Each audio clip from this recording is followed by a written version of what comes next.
Tá, então vamos começar aqui falar aqui um pouco do texto do Michaelian e do André. Eu vou meio que muitas vezes só repetir o que está no texto, porque eu acho o texto bem claro e é bem interessante porque é um texto meio que descrevendo a paisagem teórica desse assunto, né? As principais teorias que se tem sobre memória, escrito por um dos caras que realmente tá no debate, é um dos proponentes que é o Michaelian, né? Então, ele tem bastante clareza sobre a questão pelo simples fato dele não só tá ligado no debate, mas como por ele ser um dos principais nomes do debate, né?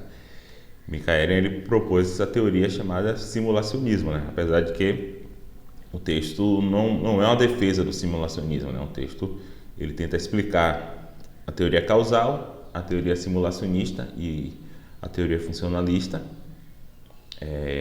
Tenta mostrar quais são as motivações de cada teoria e quais são os problemas, né? Então, a pergunta aqui é o que é lembrar, né?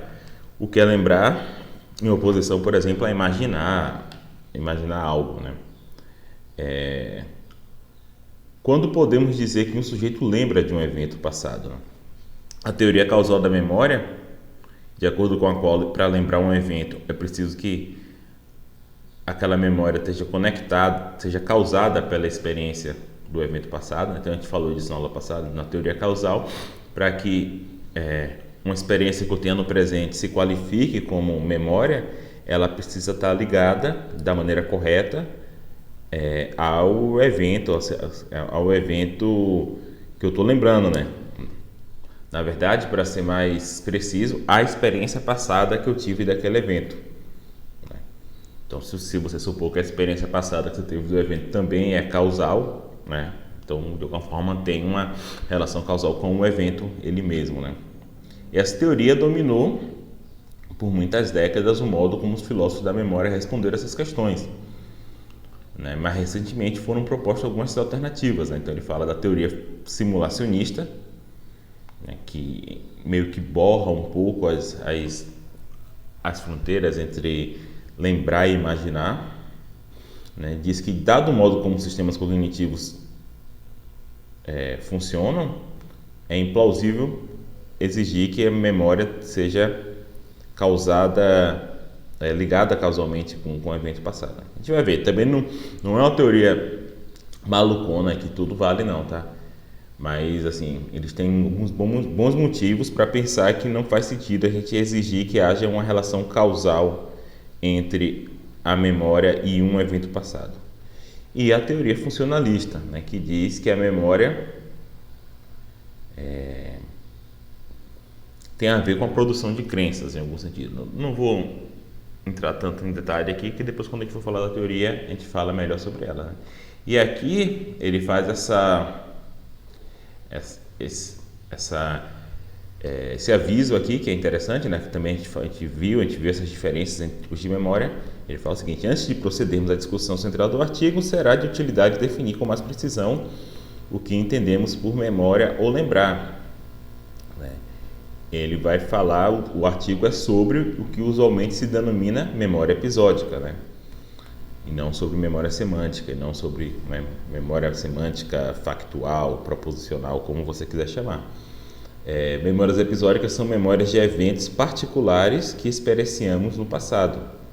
Essas memórias são invariavelmente acompanhadas por uma experiência consciente distintiva, né? Ou seja, uma experiência de um certo tipo. Isso é, uma experiência que nos permite reviver, em algum sentido, reexperienciar, em algum sentido, os eventos passados, né, que são lembrados. Então, a memória episódica, ela é, nesse sentido, diferente do que a gente pode chamar da memória semântica ou da memória proposicional, né? Obviamente, né, eu falei isso para vocês, quando eu lembro que, né, eu tenho a memória semântica ou memória proposicional. Pedro Álvares Cabral descobriu o Brasil, né? Essa não é uma memória episódica porque eu não tive essa experiência no passado, eu não estou revivendo uma experiência minha, né? Então, mais a memória proposicional, a memória semântica, ela pode vir acompanhada de imagens, né? Ao lembrar que Pedro Álvares Cabral descobriu o Brasil, eu posso, né, formar imagens sobre aquilo, talvez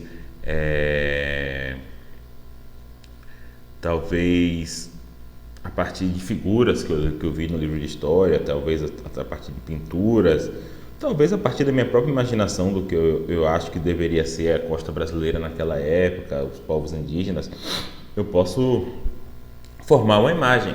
Só que ainda assim essa memória não é uma memória episódica, né? Porque essa imagem que eu formo, ela não tem esse caráter de que eu estou revivendo um evento passado, certo? Ela não tem essa fenomenologia específica de que coloca aquele evento como sendo parte do meu passado, né? Não tem uma familiaridade, um senso de que aquilo faz parte do meu passado, certo? Então, a memória episódica não é simplesmente porque ela vem acompanhada de imagens, é porque essa experiência da memória episódica, que tem a ver com as imagens, ela também tem outras características que fazem com que a memória episódica, de alguma forma, eu reexperiencie ou reviva aquele evento como sendo um evento passado, que eu experienciei no passado. E é sobre esse tipo de memória aqui que o artigo trata. Tá? Ele não vai tratar de memória proposicional, memória semântica. Então, a teoria causal da memória, ela foi originalmente desenvolvida por Martin e Deutsch. Deixa eu ver de quando é aqui o artigo, né? Tem uma nota ali. Esse artigo aqui, Remembering, eu acho que era da década de 60, tá? Então, essa teoria diz que lembrar um evento episodicamente, né, ter uma memória episódica de um evento, requer a existência de uma conexão causal entre a representação mental que eu formo desse evento no presente, né, que durante o artigo aqui, Michael vai chamar de representação mnêmica, né, representação da memória, essa imagem da memória que eu tenho, e a representação mental que eu tive desse mesmo evento no passado. E Michael aqui vai chamar de representação perceptual, né, porque geralmente essa primeira representação que eu tenho do evento é perceptual. Nem sempre, né, eu posso lembrar de ter imaginado algo, né? Então eu posso lembrar daquele momento em que eu imaginei alguma coisa. Então nesse caso a experiência original é de imaginação. Mas geralmente ele chamou de perceptual porque é o caso mais comum. Então a ideia de que na teoria causal é que para eu lembrar episodicamente eu tenho que ter experienciado aquele evento no passado, né, e ter tido uma experiência perceptual daquele evento. 2, eu tenho que no presente experienciar aquele evento, reexperienciar, simular em algum sentido aquele evento, né? Ter uma experiência no presente, e a experiência do presente ela tem que estar ligada causalmente com a experiência do passado da maneira correta, certo? Então tem que ter essa relação causal entre essas duas experiências para que haja memória, né? Então ele dá aqui um exemplo. Suponhamos que eu tenha uma representação mnêmica da minha festa de aniversário de 10 anos, na qual meus pais estão presentes, na qual eu vejo-me jogando futebol com meus amigos de infância, eu me vejo comendo um bolo de chocolate, etc. De acordo com a teoria causal, para que essa representação seja classificada como memória episódica e, consequentemente, como uma ocorrência genuína de lembrança, é preciso que ela, nessa representação que eu tenho no presente, seja causada pela minha experiência passada daquele evento, né? Então, eu tive uma experiência passada desse evento, que foi meu aniversário de 10 anos, eu comi o bolo, senti o gosto do bolo, vi o bolo, vi meus pais, ouvi a música tocando. De alguma forma, essa experiência foi guardada na minha mente, né? E agora eu revivo essa mesma experiência, né? De modo que tem uma relação causal entre o fato de eu ter experienciado isso no passado e o fato de eu experienciar isso no presente. De maneira geral, a ideia é que a representação perceptual do evento deve dar início a uma cadeia causal que, em última instância, resulta na representação mnêmica que eu tenho desse evento no presente. De modo mais detalhado, né, que é um ponto interessante, a sugestão é que durante minha festa de aniversário, meus órgãos sensoriais foram estimulados pelo evento em questão, levando à formação de uma representação perceptual desse evento. Essa representação, por sua vez, estimulou certos processos na minha mente ou cérebro, né? Isso aí é uma questão da neurociência para dizer quais processos especificamente são esses, né? Hoje em dia a gente pensa que a parte do cérebro que está engajada na memória episódica é o hipocampo, mas assim, certos processos na minha mente é o cérebro que resulta no registro e no armazenamento de informações referentes à minha festa de aniversário, de modo que no momento atual essa informação é retomada em minha mente, causando então a produção de uma representação minêmica da minha festa de aniversário de 10 anos, né? A existência dessa conexão causal, de acordo com Martin Deutsch, é uma condição necessária para a memória. Tá? Então vocês lembram lá quando a gente estudou condição necessária, é uma condição que sem que isso ocorra não há memória, né? Então vamos ver quais são as motivações para a teoria causal, né? O que torna a teoria causal uma teoria interessante? A primeira motivação é distinguir entre casos de lembrança e casos de imaginação, né? A questão é, eu posso imaginar minha festa de 10 anos, né? Minha festa de 10 anos eu acho que eu até lembro, mas talvez minha festa de 9 anos eu não lembre. Eu posso imaginar como é que poderia ter sido essa festa, né? Eu posso, a partir de informações, né? Provavelmente foi na minha casa, que eu morava na época, eu lembro de partes da minha casa, eu posso imaginar essa festa. Provavelmente teria tal pessoa, provavelmente teria minha avó, teria meus pais, teria meus irmãos, talvez tivesse alguns colegas da escola. Eu posso imaginar essa festa, né? Mas assim, parece haver uma diferença entre esse caso aí em que eu estou imaginando a festa e o caso em que eu de fato estou lembrando da festa. E a teoria causal consegue explicar de maneira bem fácil essa diferença, né? A diferença é que no caso que eu estou lembrando essa festa, minha lembrança presente é causada pela minha percepção daquela festa. Enquanto no caso que eu estou imaginando, minha lembrança presente não é causada por aquela percepção. Ela é causada talvez por várias percepções minhas do passado, né? A gente pode ser um empirista, achar que toda informação vem da experiência. Ela pode ser causada por várias experiências minhas passadas, sobre minha casa antiga, minhas experiências com meu pai, com minha família, com minha avó. Então eu posso juntar informações de várias experiências, talvez, e imaginar aquele evento. Mas isso não seria um caso de memória, porque não há uma relação específica entre a minha lembrança desse evento e minha percepção desse evento em específico, né? Então a teoria causal ela parece explicar essa diferença de uma maneira muito intuitiva, né? E aparentemente correta, né? Daqui do exemplo, suponhamos que eu forme a representação minêmica de ter visitado Paris quando criança. Vamos dizer que o Michael, como eu falei, ele é francês. Eu não sei quem escreveu essa parte, foi o Michael ou foi o André. O Michael é francês, não, é canadense, e o André é brasileiro. Mas talvez nenhum dos dois foi em Paris na infância, mas hoje em dia eles moram na França, provavelmente já foram em Paris muitas vezes. Então eles conseguem imaginar como seria eles visitando Paris na infância, né? Eles conseguem imaginar os lugares de Paris, conseguem imaginar talvez a reação deles, etc. Laurissa perguntou o que é representação minêmica, né? Então, esse radical minêmico, minese, etc., a gente tem a ver com memória, tá? Então, tudo que for minêmico, minese, esse MN, assim, né, tem a ver com memória. Por quê? Porque você tem as musas gregas, né? E as musas gregas que são responsáveis pela arte e tal, né? Não sou tão bom em mitologia grega, e uma das musas gregas é a Mnemosine. E ela é a musa da memória, né? Então a palavra grega para memória é mnesis.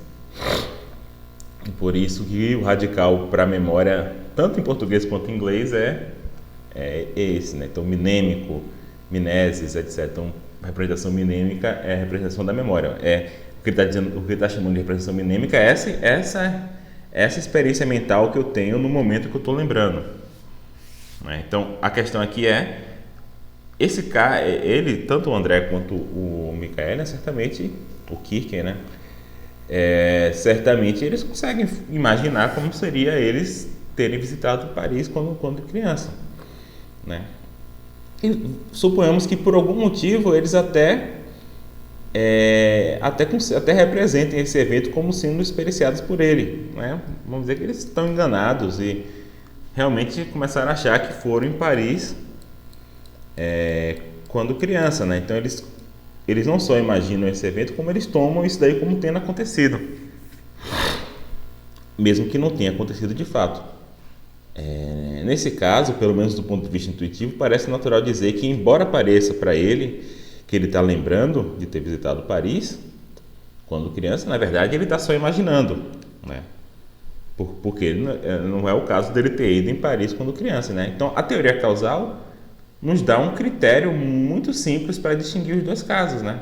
No caso da imaginação, a teoria causal diz que não há uma conexão causal entre a representação mnêmica, ou seja, a representação atual que ele tem desse evento, e a representação passada daquele evento, a representação perceptual, por exemplo. Por quê? Porque não houve a representação passada. Eles nunca foram em Paris. Então, não tem uma representação passada específica de ter vivenciado aquele evento que possa causar a representação atual, que possa causar a lembrança. Desse modo, então, ele não está lembrando, ele está imaginando. Certo? Assim, eu não posso dizer que quando tem uma representação mnêmica ou algo que pareça uma representação mnêmica de ter visitado Paris, estou lembrando do evento em questão, mas somente imaginando, porque não tem uma representação passada que sirva de lastro causal para essa representação presente, né? Então, isso é uma grande vantagem, né? A teoria causal, ela explica a diferença entre casos em que a gente está imaginando e casos que a gente está de fato lembrando, né? Então, esse aqui é um dos motivos de se adotar uma teoria causal. A segunda motivação oferecida em favor da teoria causal é que ela não permite distinguir entre ocorrências de lembrança e ocorrências de reaprendizado, né? Como eu disse, nos dois casos na verdade são complicados, mas a princípio também você consegue distinguir entre esses dois casos. Então ele dá aqui um exemplo. Suponhamos que Roger, né, se for francês, foi a um show de mágica. E logo após ele contou para sua amiga Ana o que aconteceu no show. Suponhamos então que Roger se envolveu em um acidente de carro, o que o fez desenvolver amnésia retrógrada. Lembra que eu falei para vocês a diferença? A amnésia retrógrada é quando, depois de um acidente, você perde todas as memórias de longo prazo antes do acidente. A amnésia anterógrada é quando você pode até manter essas memórias diante do acidente, mas você é incapaz de formar novas memórias, né? No caso dele foi a amnésia retrógrada. Ele perdeu, né? A amnésia é mais comum assim em novelas, né? Por exemplo, ele perdeu todas as memórias antes do acidente. Então, entre as memórias que ele perdeu acesso está a memória do show, né? Então ele foi no show de mágica, depois ele contou para Ana em detalhes o que aconteceu no show, depois ele teve o acidente e esqueceu de ter ido no show, inclusive esqueceu de tudo, né? Imaginemos agora que, para tentar ajudar Roger a lembrar de eventos do seu passado, Ana faz um relato muito detalhado do show a Roger, né? Então Roger tinha contado para ela com muitos detalhes, ela conta de volta ao Roger. Lembra, você foi no show, aconteceu tal coisa, para ver se ajuda ele a lembrar dos fatos do passado. E vamos dizer que o relato dela é acurado, né? Ela conseguiu repetir bem tudo que Roger contou para ela. Suponhamos mais ainda que logo em seguida Roger forma uma representação mnêmica do show. Então ele começa vamos dizer que ele acha que lembra, ele começa a achar que lembrou. Ele, na hora que ela estava contando ali para ele o evento, ele começou a formar imagens, né? Começou a imaginar como é que seria esse evento e com o tempo ele passou a achar que ele lembra daquele evento. Só que, embora Roger tenha formado a representação mnêmica acurada do show de mágica, essa representação não se origina no conteúdo ou informações advindas da sua experiência. Por quê? Porque ele tem amnésia retrógrada, mas sim no conteúdo ou informação reaprendidos ou readquiridos a partir do testemunho de Ana. De modo de acordo com Martin Deutsch, embora possa parecer a Roger que ele lembra do show de mágica, né, assumamos que ele confia no testemunho de Ana, a representação mnemônica que ele forma desse evento não é uma memória episódica. E, consequentemente, Roger não lembra, de fato, do show de mágica. Tá? O problema é que casos como o de Roger coloca diz respeito ao fato de que a existência ou inexistência de uma cadeia causal entre uma representação mnemônica e uma representação perceptual.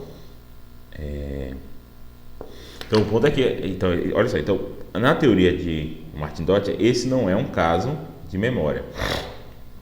Mas aqui tem um pequeno algo que complexifica a teoria, né? Porque aqui há uma cadeia causal entre a percepção, a representação anterior do show de memória e a representação atual. A questão é que essa cadeia causal ela é desviante, no sentido de que ele percebeu o show, daí ele contou para Ana, daí Ana contou para ele, daí ele lembrou, né? Então é como se a cadeia causal ela fosse aqui fosse para Ana e voltasse, mas há uma cadeia causal, né? Mas por causa de casos como esse, o Martin Deutsch precisam fazer uma teoria um pouquinho mais complicada. Ele fala o seguinte: para distinguir entre casos de lembrança e casos de aprendizado, Martin Deutsch argumenta que é preciso que a relação causal entre a representação mnemônica e a representação perceptual seja de um tipo específico, para que haja uma ocorrência de lembrança. Mais especificamente, a relação causal precisa se dar por meio de um traço mnemônico, né?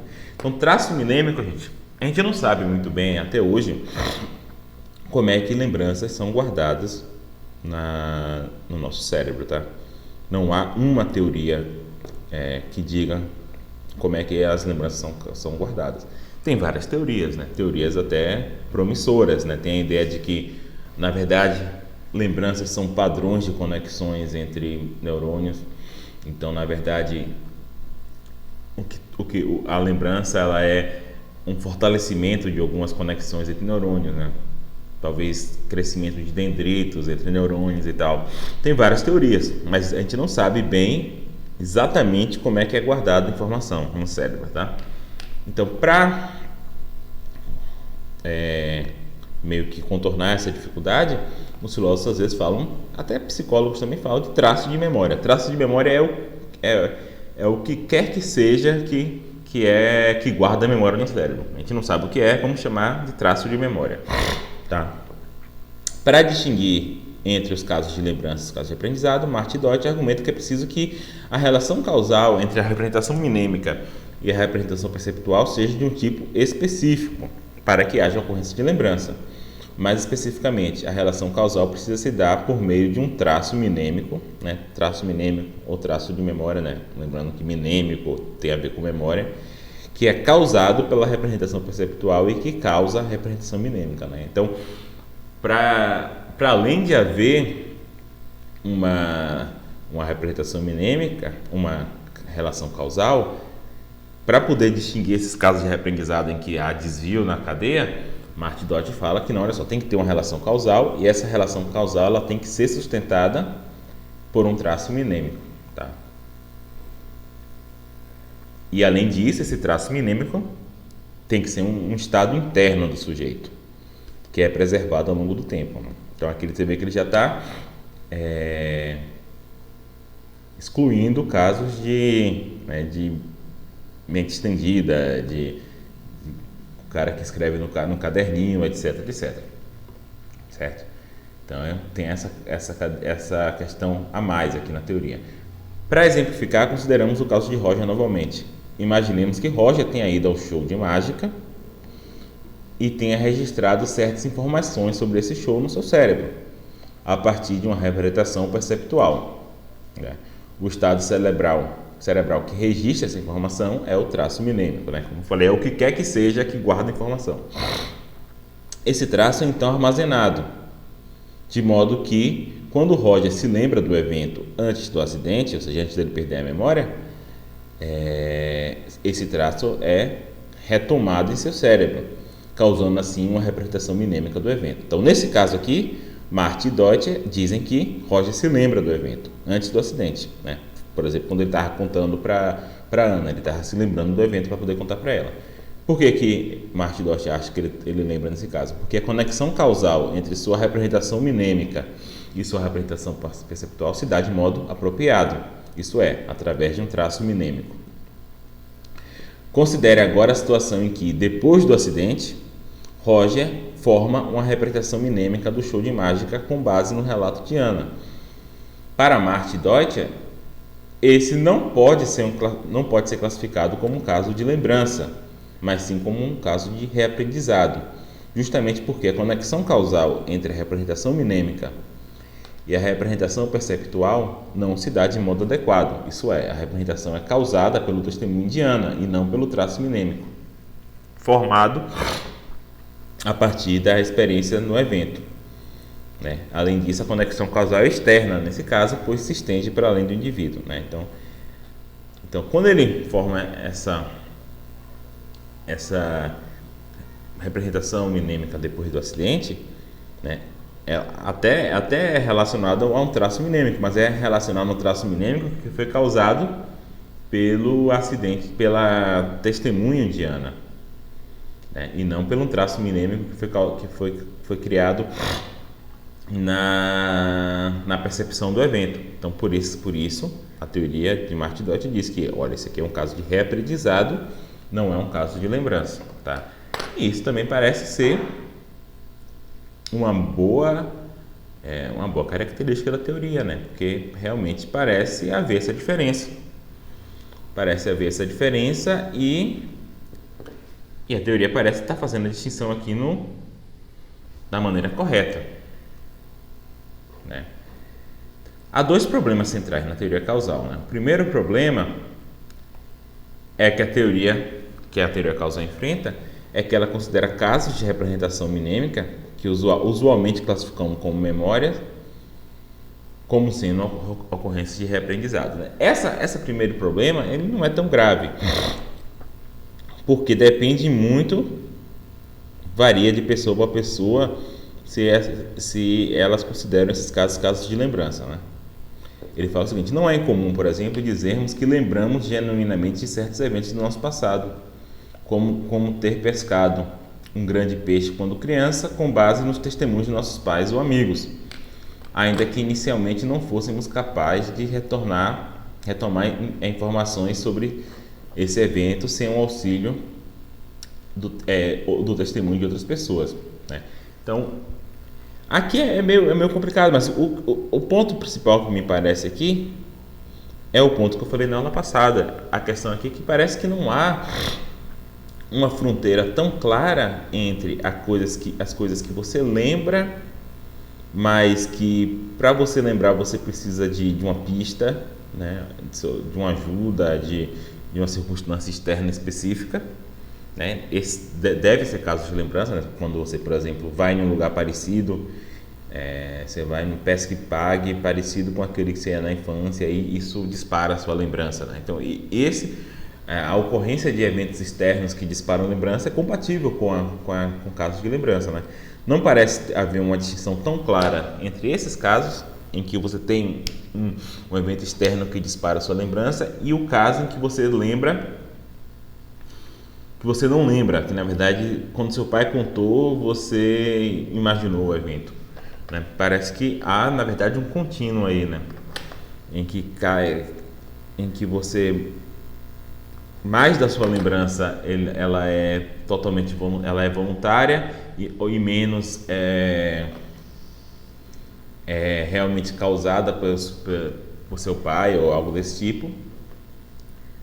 Então parece que não haver essa distinção, né? E a teoria causal, ela parece prever que há uma distinção bastante clara, né? Não, esse caso aqui é lembrança porque foi causada, por mais que tenha sido, por mais que você tenha duas causas, a causa principal foi o traço de memória. Esse outro caso aqui não é lembrança porque a causa principal foi o testemunho, né? E não parece ser tão óbvio fazer essa distinção assim, né? Principalmente nos casos em que há causação, é difícil falar as coisas de causal, né? causação mútua, né? Nesses casos são complicados. Você dizer qual é a causa principal, né? Você tem duas causas importantes. Uma reação natural a esses casos consiste em dizer que, embora usualmente chamamos isso de memória, eles não são, em sentido estrito, memórias, pois um elemento crucial para que um processo cognitivo possa ser chamado de memória não está no presente. Isto é, não há retomada de informação registrada ou não está presente, né? Isso é, não há retomada de informação registrada e armazenada na representação perceptual. Desse modo, a força dessa objeção depende de quão inclinado nós estamos em incorporar a intuição inicial de que esses casos são memórias, né? Então, essa primeira objeção não é tão forte, apesar de que eu acho que dessa maneira que eu coloquei a objeção é melhor. O fato de não haver, né, de haver casos no dia a dia que você precisa de pistas externas para lembrar, e de não haver uma distinção clara entre os casos em que você está lembrando, apesar de ter tido pistas externas, e casos em que você está lembrando somente pela pista, principalmente pela pista externa, né? Ou seja, você está reaprendendo, né? Então, acho que esse é um problema para a teoria causal. O segundo problema enfrentado à teoria causal se refere à possibilidade de nossas memórias conterem, em alguns casos, mais informações que a informação contida na representação perceptual. Então, isso acontece muitas vezes. Nossas lembranças têm mais informações do que nossa experiência inicial. E geralmente a gente pensa que isso ocorre em casos de falsas lembranças, né? Que essa informação extra, ela de alguma forma corrompe a lembrança, ela não deveria estar ali. Por exemplo, quando eu lembro da minha festa de aniversário, sei lá, e lembro de ter jogado videogame, ter jogado Super Nintendo, quando na verdade eu só ganhei o Super Nintendo um ano depois, né? A gente geralmente pensa nesses casos, em que você tem ali um elemento falso. Mas às vezes a informação extra pode ser informação correta. Coisas que eu, quando criança, por exemplo, não notei, mas que depois eu notei, né? Então talvez essa informação extra pode ser informações corretas. E nesses casos em que as informações extras são informações corretas, é bastante mais complicado a gente tomar esses casos como casos de falsas lembranças, né? Só que essa informação correta, já que ela é uma informação extra, certamente ela não está ligada ao evento, casualmente a experiência passada. Mas será que isso é suficiente para dizer então que a gente não tem lembrança? Então, pesquisas no âmbito da psicologia cognitiva mostram que, ao invés de ser um simples processo de reprodução de experiências passadas, a memória consiste numa reconstrução do que foi experienciado. Ele dá um exemplo aqui. Suponhamos que, ao formar a representação mnêmica de um evento, não lembro aqui mais qual é o evento que ele está... festa de 10 anos. Tem uma representação que corresponde quase que inteiramente à representação perceptual que tive do evento no passado, com exceção de um único detalhe. Isso é, quando represento a cena em que me vejo jogando bola com meus amigos, represento incorretamente que havia uma árvore atrás do gol, né? Então isso aqui é um caso de informação extra errônea, né? É o primeiro tipo de caso, que é o mais, a gente pensa primeiro, e o menos grave, né? A gente vai ver depois o caso de informação extra correta. Nesse caso, minha representação mnêmica possui mais conteúdo do que minha representação perceptual do evento, o que, para a teoria causal, não nos permite dizer que esse é um caso de lembrança. No entanto, parece muito restrito dizer que deixo de lembrar o evento em questão porque representa corretamente detalhes mínimos sobre o evento. o que torna a teoria causal muito restrita, né? Então, esse aqui parece ser um caso em que há um elemento falsificado errado, né, na lembrança, mas não parece que só a simples existência desse elemento não parece fazer com que esse deixe de ser um caso de lembrança. É um caso de lembrança com alguns aspectos falsos, né? Mas assim, se você for tomar casos de lembrança, se você for ser estrito o suficiente para achar que você só lembra quando você tem tudo certinho, então provavelmente a gente lembra muito pouco, né?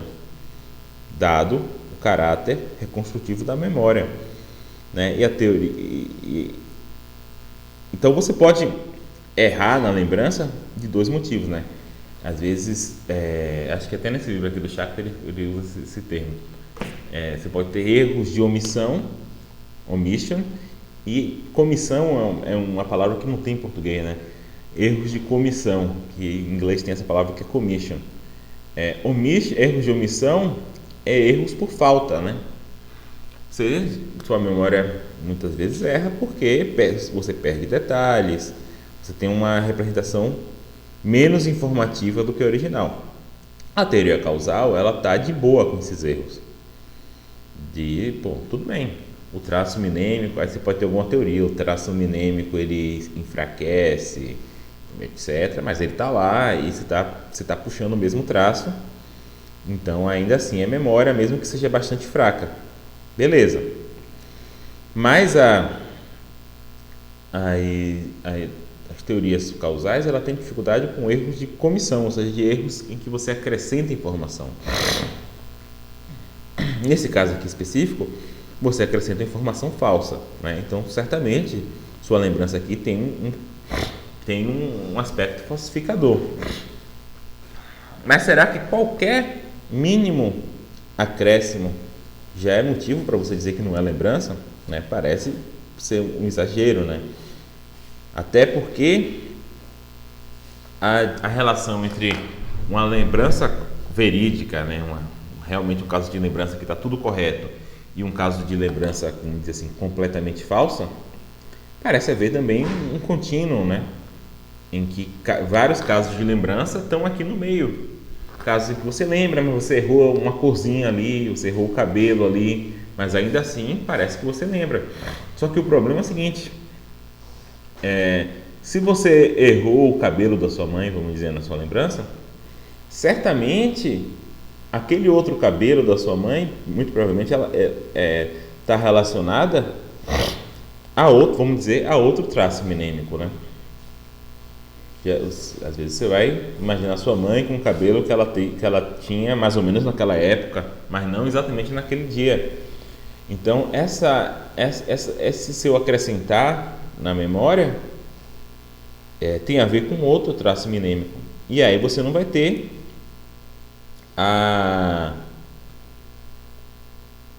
o critério causal bem satisfeito, né? A não ser que você tenha aí uma teoria mais complicada ainda de explicar quando é que você pode ter outro traço minêmico, né?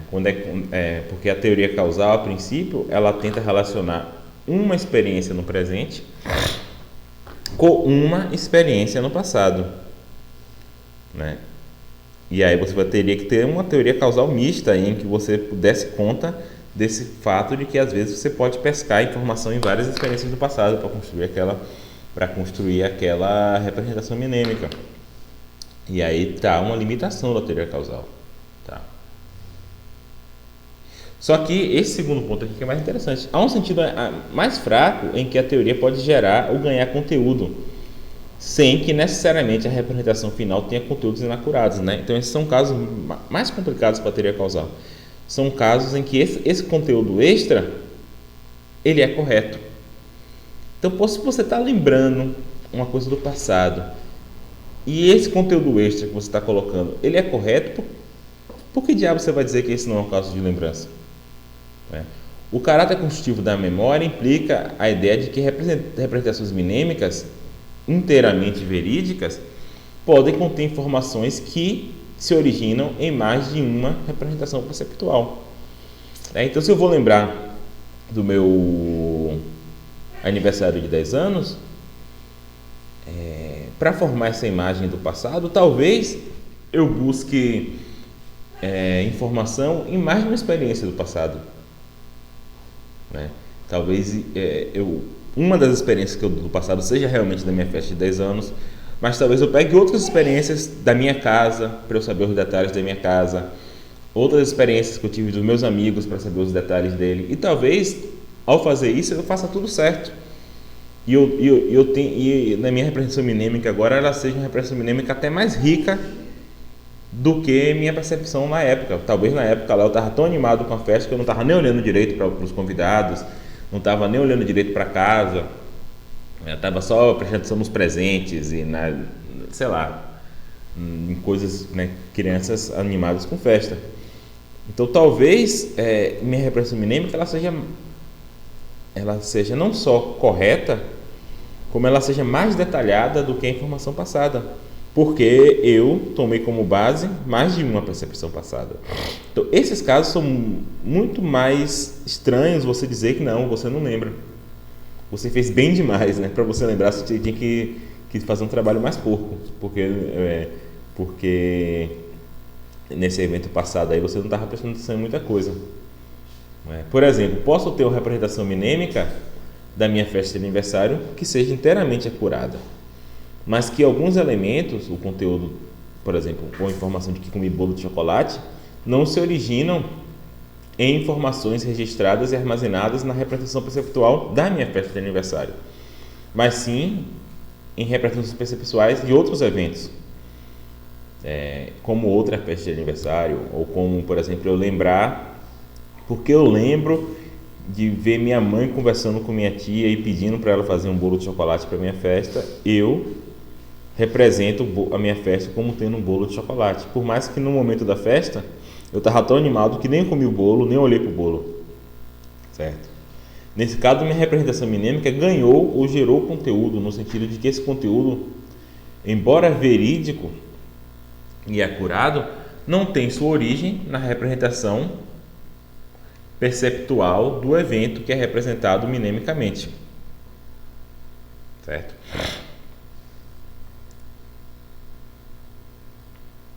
Então, gente, só um segundo aqui, já que a gente vai passar para a teoria simulacionista, eu vou pegar aqui o carregador do computador, tá? Então, para lidar com esses problemas da teoria causal, que surgiu a teoria simulacionista da memória, que foi proposta por Michaelia, num livro muito bom, livro amarelo, esqueci o nome agora, Memória como Viagem Mental, Viagem no Tempo Mental, algo desse tipo. Então a teoria simulacionista diz que para lembrarmos de um evento episodicamente é preciso, primeiro, que tenhamos a representação perceptual do evento passado, né? Então isso se mantém. Para você lembrar de um evento, você tem que ter vivido aquele evento no passado. Você não pode lembrar eventos que você não viveu. E nesse sentido, aqui a distinção entre memória e imaginação ainda se coloca, né? Então, para lembrar episodicamente um evento, você precisa ter vivido aquele evento no passado. 2, sua representação minêmica formada no presente deve ser produzida por um sistema de construção episódico que funciona confiavelmente. E 3, você tem que ter como objetivo representar um evento experienciado por você. Então esse 3 aqui também tem a ver com a distinção entre memória e imaginação, porque quando você imagina, você não imagina algo como sendo experienciado por você, né? Enquanto quando você lembra, sim. Então aqui a questão é saber o que é esse sistema de construção episódico e o que é um sistema de construção episódico que funciona confiavelmente. Aqui você pode ver até uma dialética que a gente já viu antes nas teorias da justificação, né? Então você tinha teorias da justificação internalistas, né? Depois você começou a ter teorias da justificação causal. causais para lidar com alguns problemas da teoria internalista. E aí, para lidar com alguns problemas das teorias causais, você teve teorias confiabilistas, né? Ou seja, justificação é ter crenças formadas por um sistema confiável. E aqui você tem a mesma coisa, tem uma teoria causal da memória e agora você tem uma teoria... Então, primeiro você tinha teorias como a de Russell, de Hillman, que lembrar é você recuperar uma imagem mental e fazer uma inferência, ou seja, teorias, vamos dizer assim, internalistas. Depois você tem teorias causais e agora você tem uma teoria que é confiabilista. Lembrar é você ter o evento passado, você fazer a representação presente intencionando representar algo do passado, e 3, você fazer essa representação por um sistema que ele chama de sistema de construção episódico, a gente vai ver por quê, que seja confiável, ou seja, você não está com você não está delirando, você não está com alguma condição que leve você a confabular, coisas desse tipo, né? Então, o ponto importante é que não é preciso, por simulacionista, que haja uma conexão causal entre a representação perceptual e a representação mnêmica. Tá? A ideia geral por trás da teoria simulacionista é que, para eu lembrar um evento do passado, não é necessário que a representação perceptual dê início a uma cadeia causal de eventos que, em última instância, dará origem à representação mnêmica que eu tenho desse evento no presente. Basta que o sistema cognitivo responsável por produzir minhas memórias, o sistema de construção episódica, né, e eles têm uma teoria de que essa reexperienciação da memória presente da memória episódica é construída por esse sistema de construção episódica. Então, basta que o sistema responsável por produzir minhas memórias esteja funcionando confiavelmente e que tenha como objetivo produzir uma representação de um evento que experienciei no passado. A noção de sistema de construção episódica é, portanto, central para entendermos a teoria simulacionista, né? Então, depois eu vou falar aqui do sistema de construção episódica, mas antes vamos falar das motivações centrais para defender o simulacionismo. E vocês vão ver que a teoria simulacionista é muito mais baseada em resultados empíricos, né, do que em questões mais conceituais, do que, como, por exemplo, distinguir memória e imaginação ou distinguir memória e reaprendizado. Certo? A primeira motivação para a teoria simulacionista tem a ver com o caráter construtivo da memória. Então você tem fenômenos bem documentados da memória em que ocorre esse acréscimo de informação, em que eu disse para vocês que era um problema para a teoria causal, né? Então você tem fenômenos como, por exemplo, a extensão de limites, isto é, casos em que lembramos os limites de um certo cenário como sendo mais amplos do que os limites originalmente experienciados. Então, por exemplo, você foi na Torre Eiffel, você viu ali bem de perto, só que você tem tanta imagem da Torre Eiffel em filme e não sei o que lá, quando você lembra daquele evento seu no passado, você lembra como se você tivesse visto mais coisas, você se lembra de mais detalhes daquilo, né? Então, esses são casos muito bem documentados. Então, aqui, quem tiver interesse, perceba que aqui tem uma nota de rodapé, e aqui ele vai dizer, esse aqui está no Intraub Bender e Menzel, Looking at Pictures but Remembering Scenes. Então você tem trabalho de laboratório, né, documentando esses casos. 2, mudanças de perspectiva. Isso eu falei para vocês na aula passada, né? Às vezes você tem lembranças de terceira pessoa. Você lembra um evento visto de fora, né? Você vê você ali dentro do evento, ou você às vezes lembra do evento de diferentes ângulos que você não estava, mesmo que fosse da primeira pessoa, mas você vê ali de diferentes ângulos em que você não estava em todos aqueles ângulos. O efeito DRM, DRM também é bastante, deixa eu ver aqui, Dizzy, Rodiger e McDermott, são 3 psicólogos, né? O Rodiger é bem famoso. São 3 psicólogos, eles documentaram esse efeito DRM, é bem antigo na verdade, é coisa da década de 70, eu acho. Que é o seguinte, esse efeito.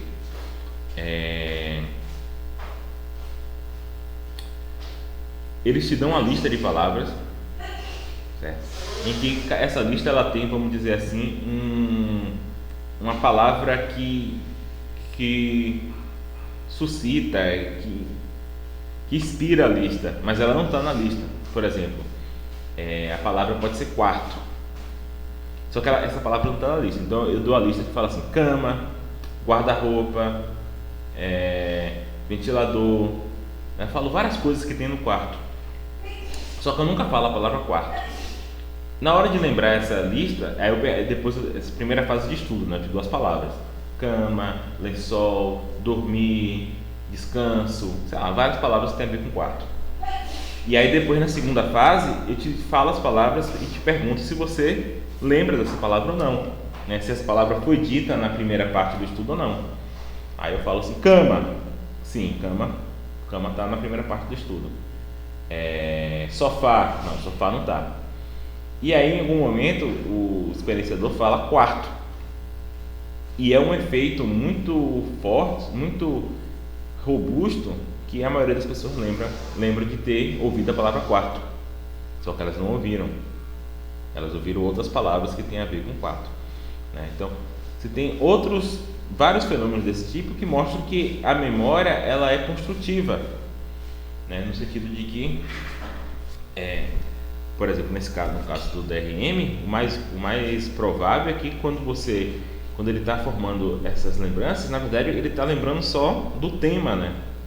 O que você guarda é o tema, e no momento que você ouve a palavra que está de acordo com aquele tema, você gera a experiência de lembrar daquilo, né? E como quarto não só tem a ver com o tema, mas é a palavra que mais tem a ver com o tema, é a palavra que está mais dentro do tema, você tem a impressão de lembrar de quarto, né? Então esses resultados parecem mostrar que a memória é construtiva. E dado o caráter construtivo da memória, o simulacionista argumenta que pelo menos algumas de nossas memórias terão mais conteúdo ou informação que o conteúdo presente nas nossas experiências. Isso, no entanto, não deve ser visto como uma falha do funcionamento da memória, mas sim como resultado comum devido a como o sistema cognitivo responsável por produzir nossa memória funciona, né? Então, como eu estava falando para vocês, o fato de esses casos em que você tem mais informação na imagem minêmica, na representação minêmica, do que da representação perceptual original, são problemáticos para a teoria causal. Mas, por outro lado, parece que esses são os casos normais, porque a memória ela é construtiva nesse sentido. A memória ela vai pegar como apoio, vamos dizer assim, para formar a lembrança, várias informações, várias percepções do passado, e não necessariamente só uma. Quando eu vou lembrar da minha festa de 10 anos, eu vou pegar informações não só da minha experiência daquela festa, mas de outras experiências que eu tive na minha casa, outras experiências que eu tive de festa, outras experiências que eu tive com meus amigos, etc., até para lembrar de maneira melhor, né? E isso não parece ser um defeito ou uma falha naquele caso específico de lembrança, mas parece ser o funcionamento correto da memória, parece ser um modo como a memória funciona, e parece haver um bom motivo para isso, né? Ao fazer isso, a memória ela vai tender a gerar lembranças mais coerentes, né? E até lembrar de mais coisas com menos recursos, né? Então, a permissão para que haja adição de conteúdo às representações minêmicas em comparação às representações perceptuais serve como um ponto de partida para o argumento simulacionista contra a ideia de que deve haver uma conexão causal entre representações minêmicas e representações perceptuais. Então, o argumento ele tem 3 etapas. A primeira etapa diz que, dado o caráter construtivo da memória, algumas de nossas representações minêmicas de um evento qualquer terão conteúdo ou informação que não são derivados da representação perceptual de E. Podem ser derivados, por exemplo, de outras representações perceptuais, ou podem ser derivados de informações gerais que você tem sobre como é que as coisas eram. Por exemplo, pode ser derivado de informação semântica ou informação factual. Então, você tem informação ali na representação minêmica que não é mapeada diretamente à informação perceptual daquele evento. Mais ainda, a presença de conteúdo ou informação advindos de outras representações perceptuais não torna automaticamente aquela representação minêmica uma ocorrência de outro processo cognitivo, como, por exemplo, a imaginação. É bem diferente, você está imaginando sua festa e você está lembrando da sua festa, mesmo que ao lembrar da sua festa, você inconscientemente faça uso de mais informações do que simplesmente a percepção passada da festa. Para lembrar da sua festa, você vai lembrar da melhor maneira possível, com todas as armas que você tem. E não parece que isso falsifica a sua memória em algum sentido, ou que você agora está imaginando. Então esse é o primeiro passo do argumento. A segunda etapa do argumento é a seguinte: partindo da ideia que a adição de conteúdo é possível e que isso não desqualifica uma representação minêmica de ser potencialmente uma ocorrência de lembrança, o simulacionista argumenta que, em alguns outros casos, é de se esperar, dado o caráter construtivo da memória, que uma parte significativa do conteúdo ou da informação que compõe a representação minêmica terão sua origem em duas ou mais representações perceptuais. Como eu disse, se eu estou lembrando minha festa de aniversário, eu sei que minha tia está na festa de aniversário, eu posso, por algum motivo, querer ter que minha lembrança seja mais acurada em relação à minha tia.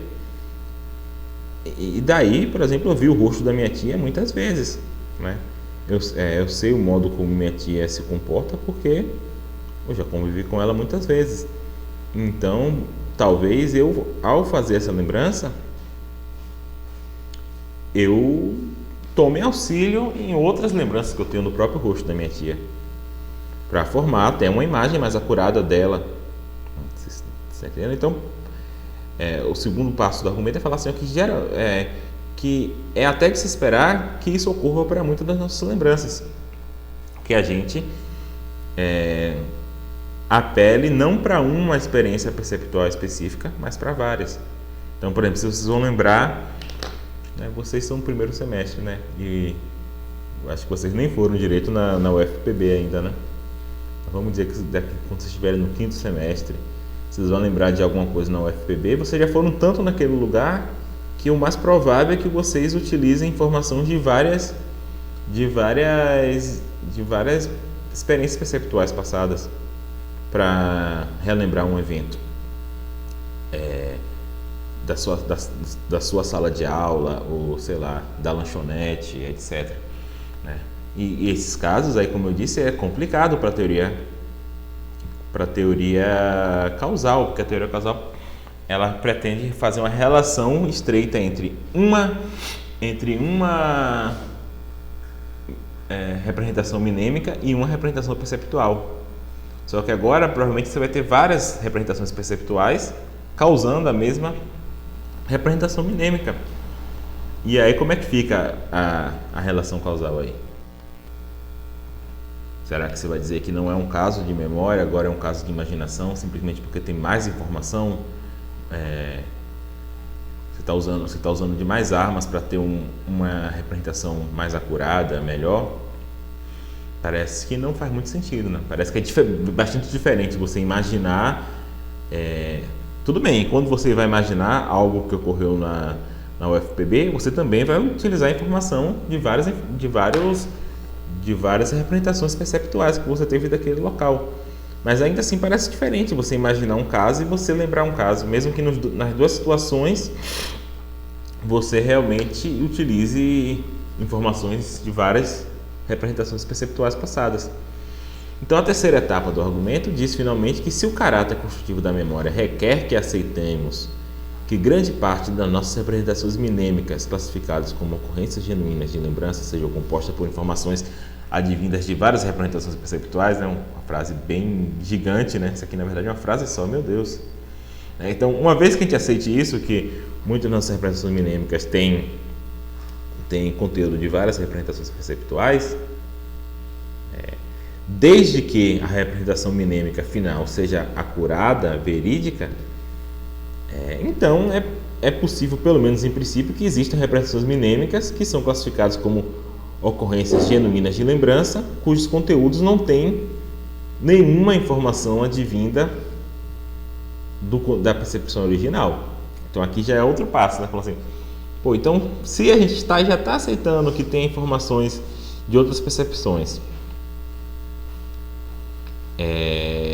e a gente está aceitando que esses são casos de lembrança, desde que a representação final seja acurada, então por que não pode ter um caso em que eu formo uma representação acurada em que nenhuma informação vem da lembrança original, da percepção original? Então eles estão defendendo que esse caso mesmo que seja bastante incomum, talvez nunca ocorra na realidade, ele é, pelo menos em princípio, possível. Daí fala assim, então não dá para ter essa relação causal, você tem que ter outros requisitos que não tem a ver com relação causal entre uma experiência e um evento passado, ou em uma experiência passada, com relação 1, né? Já a segunda teoria, da segunda motivação para a teoria simulacionista, também tem a ver com resultados empíricos, né? Baseado numa ideia bastante popular na psicologia cognitiva, de acordo com a qual a memória é uma forma de memória episódica, é uma forma de viagem no tempo mental, né? Isso daí é uma terminologia utilizada por Turing, né? Turing é um psicólogo canadense bastante famoso, que foi ele que introduziu a noção de, deixa eu ver se é Turing mesmo que está aqui embaixo, 28. Aqui ele está citando outro artigo deles mesmo. Então Turing ele introduziu a noção de memória episódica e ele descreveu essa ideia de que a memória episódica é como se fosse uma viagem no tempo mental, né? Mental time travel. Então o simulacionista argumenta que nossas memórias são produtos de um sistema cognitivo mais geral que nos permite viajar no tempo mental. Eu não gosto muito desse termo, né? Ele é metafórico, tá? Viajar no tempo mental. Então, o simulacionista acha que a memória ela é parte de um sistema mais amplo de viagem no tempo mental, tá? E esse sistema ele pode fazer viagem no tempo mental, seja para o passado, como ocorre na memória episódica,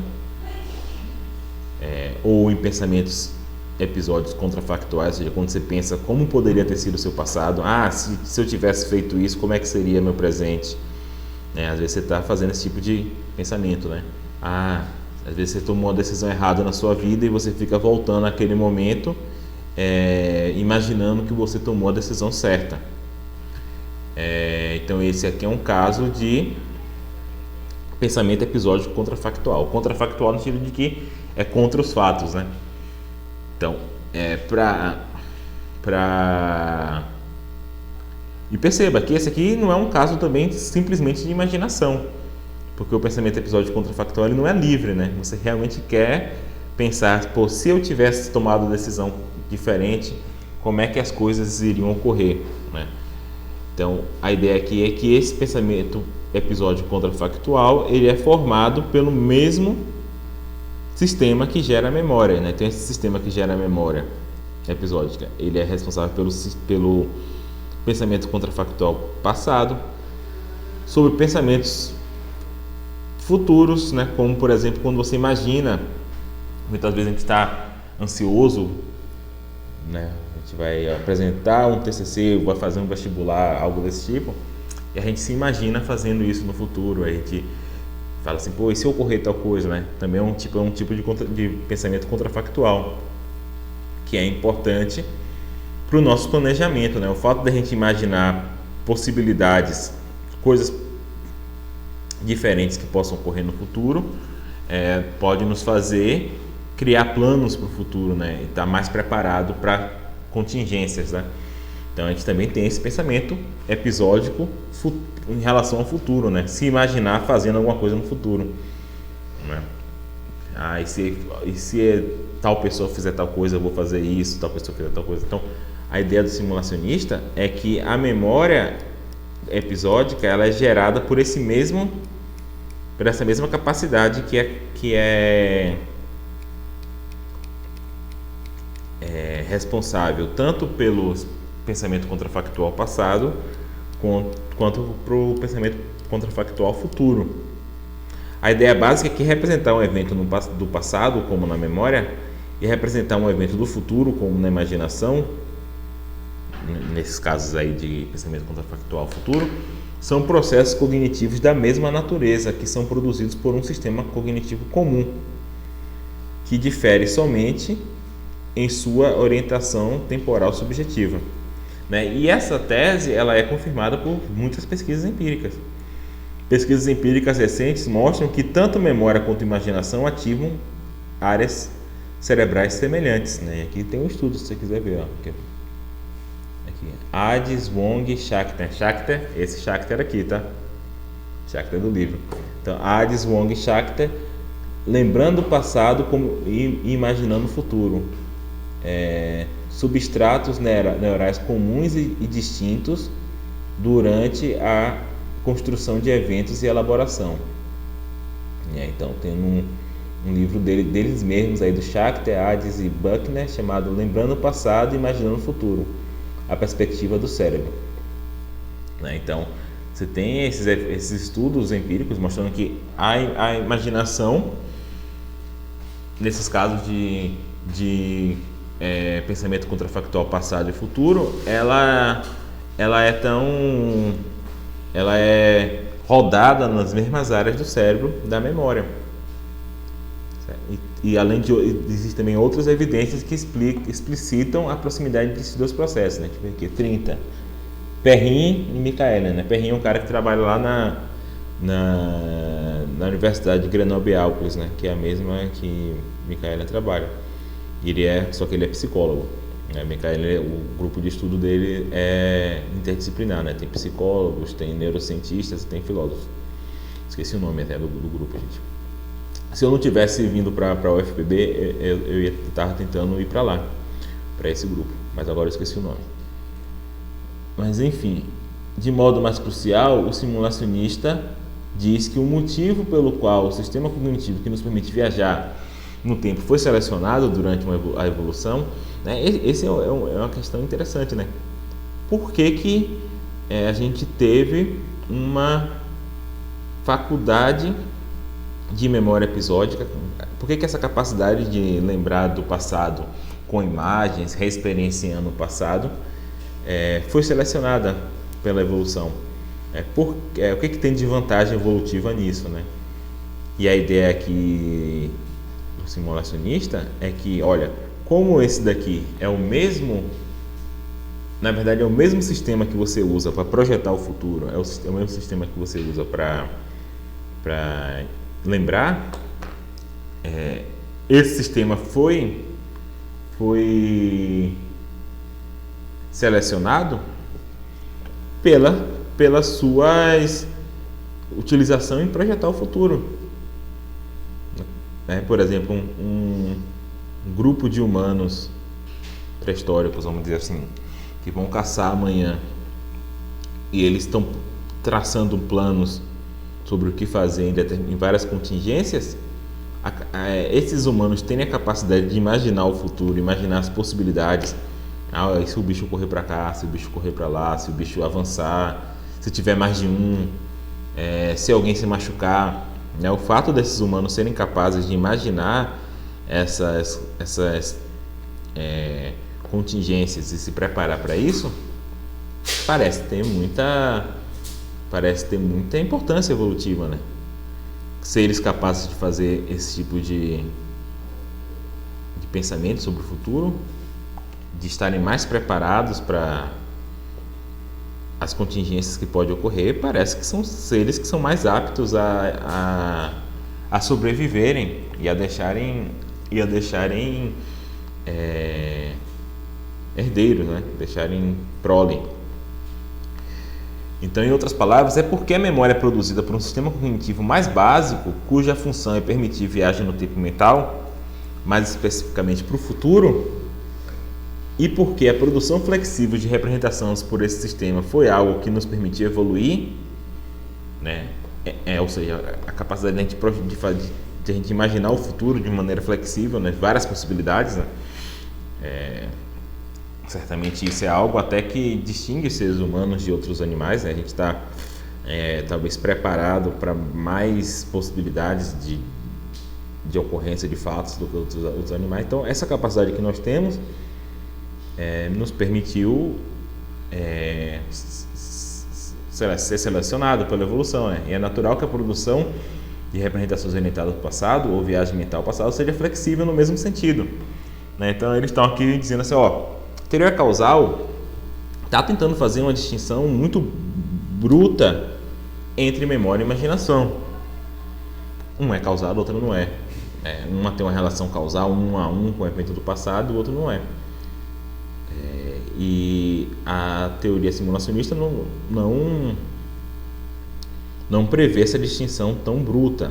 Só que o simulacionista está falando assim, olha, na verdade isso daí é uma coisa boa, porque na verdade a memória não é distinguida de maneira tão estanque da imaginação. Por quê? Porque é o mesmo sistema que faz as duas. E você tem resultado empírico dizendo isso. É a mesma área do cérebro que pisca na hora que você está imaginando, na hora que você está lembrando. Parece que você tem uma história evolutiva melhor para explicar como é que a memória evoluiu dessa maneira. Por que nossa memória é construtiva? Se a gente pensar que é o mesmo sistema, né? Então, de acordo com a análise simulacionista, para que uma representação mnêmica seja classificada como uma ocorrência de memória episódica e, consequentemente, como uma ocorrência genuína de lembrança, é preciso que o sujeito tenha experienciado esse evento no passado, né? Então, não é qualquer imaginação que é memória. Você imaginar um evento do passado, como você tendo experienciado, e um evento que você de fato experienciou, né? Então ainda tem uma distinção entre memória e imaginação aqui, tá? Se eu imaginar um evento que eu não experienciei, aí eu estou imaginando. Agora, se eu imaginar um evento que eu experienciei e imaginar de maneira correta, e eu imaginar esse evento como sendo um evento que eu experienciei, para a teoria simulacionista eu estou lembrando. Não importa se eu estou pegando a informação daquele evento específico, se eu estou pegando informação de vários eventos, se eu estou pegando informação factual, né, da memória semântica, não importa, tá? Então, para o simulacionista não precisa ter a relação causal. Ele não está dizendo que não há relação causal. Pode ter, mas não precisa. O que precisa simplesmente é eu ter tido aquela experiência eu ter experienciado aquele evento no passado, eu estar imaginando aquele evento da maneira correta, e nesses casos a gente vai chamar esse ato de imaginar de memória. Só que na verdade você vai pensar, mas então parece que não tem uma diferença tão grande entre memória e imaginação. O simulacionista vai falar, é isso mesmo. Até porque não existe essa diferença tão grande, é o mesmo sistema agindo, só que ele está agindo com intenções diferentes. Então é preciso que eu tenha experienciado o evento em questão e que a minha representação mnêmica seja produzida por um sistema episódico que funciona confiavelmente e que tem como objetivo representar o passado. A noção de um sistema construtivo episódico se refere, de modo mais específico, ao sistema mais geral que permite viagem no tempo mental. E esse sistema funciona confiavelmente quando ele opera de modo em que ele opera normalmente, isso é, ele realiza sua função própria. Aqui tem uma questão filosófica de saber quando é que um sistema opera normalmente, né?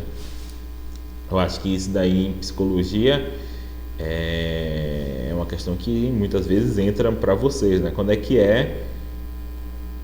uma pessoa é neurotípica, né? Quando é que uma pessoa está funcionando normalmente, é complicado, né? Porque existem diferenças entre pessoas né? E ao mesmo tempo você não quer tomar tudo como uma doença mental, né? Qualquer diferençazinha é uma doença mental. Enfim, é difícil você explicar quando é que o sistema funciona normalmente, mas no caso aqui do sistema de construção episódico, no caso da lembrança, ele tá funcionando normalmente quando ele tá apto a representar esses eventos passados da maneira correta, né? Por exemplo, no caso da amnésia do cara, o sistema dele de construção episódico não está funcionando normalmente para representar eventos passados. Por quê? Porque ele sofreu amnésia, né? Então, nesse caso, ele não lembra de nada mesmo, porque o sistema dele não está operando normalmente, porque ele teve o acidente. Além disso, você precisa ter como objetivo representar o evento do passado, certo? Então, a teoria simulacionista não é também qualquer imaginação e memória, tá? Isso é importante. Então, o simulacionista nos diz que a memória episódica nada mais é do que uma forma de imaginar aquilo que experienciamos no passado. Então, a memória episódica é uma imaginação guiada, certo? Uma imaginação guiada, uma imaginação que tem como objetivo representar acuradamente algo do passado. Outras imaginações que eu tenho, né, não são guiadas nesse mesmo sentido. Eu posso ter um exercício de imaginação, vamos dizer que eu seja um pintor, em que o objetivo desse exercício é formar a cena mais surrealista possível, né? Então aqui eu estou utilizando o mesmo sistema, que é o sistema de construção episódico para o simulacionista, só que com objetivos diferentes, né? Quando Dalí imagina aquelas cenas dele, certamente ele não está tentando lembrar de nada do passado dele, ele está realmente imaginando uma cena surreal. Então imaginar uma cena surreal é uma maneira de usar esse sistema. Imaginar possibilidades para o futuro é outra maneira de utilizar o sistema. Quando você está imaginando, está traçando planos de contingência, imaginando como é que você vai reagir a possível, né? Vamos dizer que você vai para uma entrevista de emprego, e você está ali ensaiando na mente como é que você vai reagir a perguntas possíveis, né? Você não vai imaginar qualquer pergunta maluca, porque algumas perguntas você acha que não vai ocorrer, né? Você não vai imaginar o cara te perguntando o que você achou da terceira temporada de Jojo, né? Pode até ocorrer, mas assim não é algo que é óbvio que vai ocorrer algo desse tipo, né? Então aqui você está também orientando a sua imaginação àquilo que você acha que é possível ocorrer. E da mesma forma, na memória, você está orientando sua imaginação a tentar representar um evento passado, certo? Mas ainda assim, para o simulacionista, lembrar é imaginar o passado, certo? Imaginar o passado que você experienciou, mas imaginar nesse sentido de imaginação guiada. E é importante ressaltar que o simulacionista não nega que possa haver conexões causais entre representações mnemênicas e representações perceptuais. Pode haver, certo? E o simulacionista também não nega que pode ser o caso de que a maioria das nossas ocorrências genuínas de memória tenham essas conexões causais.